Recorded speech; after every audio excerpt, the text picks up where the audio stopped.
जय माँ अम्बे आप सभी पर।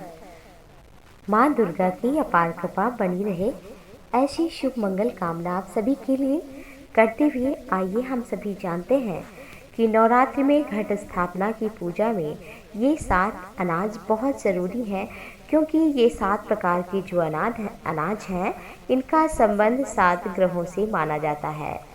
नवरात्रि की पूजा में सबसे महत्वपूर्ण होता है कलश स्थापन। शास्त्रों में कलश स्थापन करने को गणेश जी का स्वरूप कहा गया है।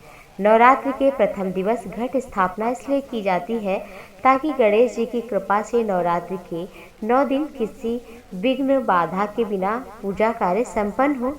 कलश भगवान गणेश का रूप है। इसमें सभी तीर्थ, समुद्र, पवित्र नदियाँ, वरुण सहित अनेक देवताओं का वास भी होता है। वैदिक परंपरा के अनुसार कलश स्थापना के लिए आवश्यक सामग्री में 7 प्रकार के अनाज हैं, जैसे कि सप्तधान्य है, और सप्तधान्य में अनाज जो है इनका संबंध 7 ग्रहों से है। कलश स्थापना में इनका उपयोग करना चाहिए, जिससे ग्रह की शांति बने और जीवन में सुख शांति बनी रहे।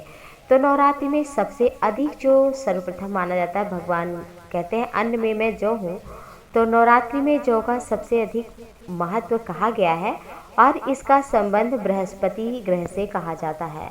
जौ के प्रयोग से गुरु बलवान होता है और आपके गुरु के बलवान होने से आपका कैरियर, रुपया, पैसा, आर्थिक स्थिति सुधार इसमें होता है। कलश स्थापना के लिए 7 अनाजों में दूसरा स्थान है सफ़ेद तिल का, और ये शुक्र से जोड़ा जाता है। शुक्र मजबूत होता है तो सुख संपत्ति, धन वृद्धि मिलती है। तीसरा अनाज है धान।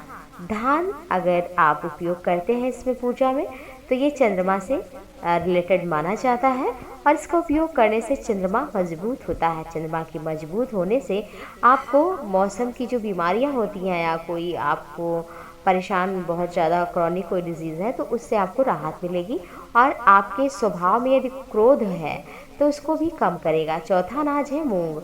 मूंग का संबंध बुध ग्रह से कहा जाता है।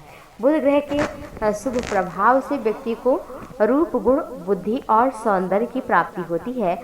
कलश स्थापना में मूंग को शामिल करना अति आवश्यक माना जाता है। और छठा अनाज है मसूर।